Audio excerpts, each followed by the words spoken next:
你有没有遇过一种情况，你明明吵赢了，却一点都不开心？你明明让对方闭嘴了，心里却更空。你明明得到你想要的结果，却发现身边的人开始离你越来越远。韦特塔罗牌里的宝剑五讲的就是这种人生时刻，它不是单纯的胜利，也不是单纯的失败，而是在提醒你，有些赢是带着代价的。你看这张牌，画面最醒目的是前方这个男子，他手上握着3把剑，脚边还有2把剑散落在地。他的表情不是轻松的喜悦，而是一种带着得意、警戒，甚至有点冷笑的神情。后方有2个人转身离开，其中一个人低着头，好像刚刚被打败，也可能是已经不想再争了。远方是水，代表情绪；天空是破碎、凌乱、被风吹散的云，代表思绪不安，局势还没真正平静。宝剑在塔罗里代表思想、语言、判断、沟通，也代表冲突与切割。宝剑五的重点不是谁比较聪明，也不是谁比较有道理，而是当一场争执走到最后，大家都受伤了，那个站在原地的人真的算是赢家吗？这张牌最核心的主题就是胜利的代价。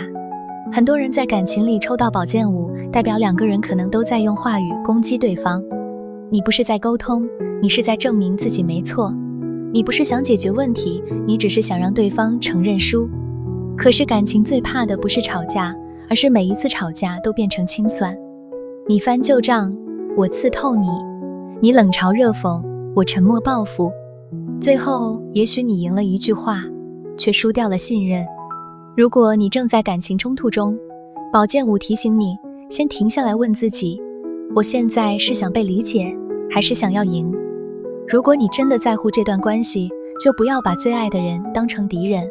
可以暂停对话，可以冷静一下，可以把情绪写下来再说，但不要在气头上说出那种回不去的话。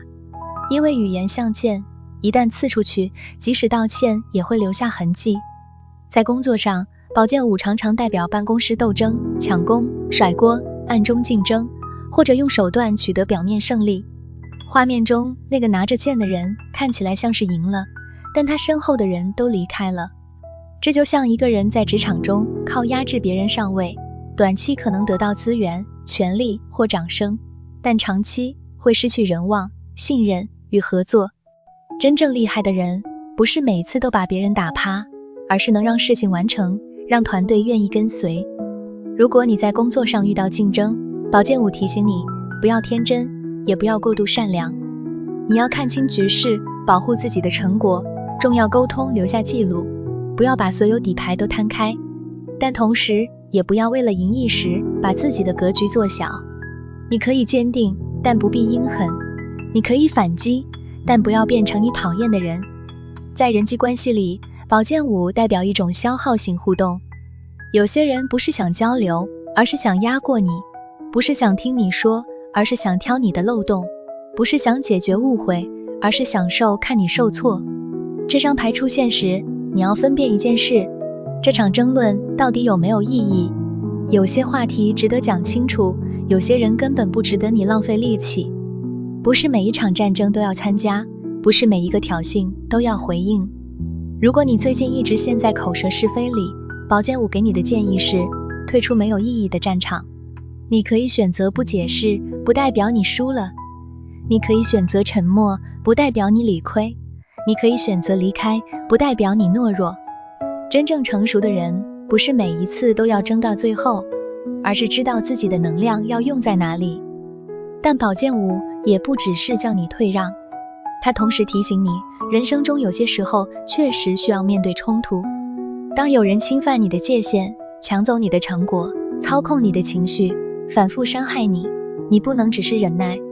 宝剑五的智慧不是逃避，而是要你看懂什么战值得打，什么战不值得打，什么话该说清楚，什么话说了也没用，什么人还能沟通，什么人只能保持距离。所以遇到宝剑五，第一步不是急着反击，而是先辨认局势。这是误会还是恶意？这是沟通不良还是权力斗争？这是一次冲突还是长期消耗？如果是误会，就放下武器，好好说话。如果是恶意，就保留证据，拉开距离。如果是自己太想赢，就承认自己的防卫心，停止把每段关系都变成战场。宝剑五最深的提醒是，真正的强大不是让所有人输给你，而是你不再被胜负心控制。因为一个人如果什么都要赢，最后可能会变成孤单的人。你赢了争论，却失去理解；你赢了面子，却失去关系；你赢了当下，却输掉长远。当这张牌出现在你的生命里，他问你的不是你有没有能力打赢，而是这场仗真的值得你付出这个代价吗？有时候，最好的胜利不是击败对方，而是守住自己的界限，保住自己的清醒，然后不再让自己被低层次的冲突拖下去。所以宝剑五不是一张舒服的牌，但它是一张很清醒的牌。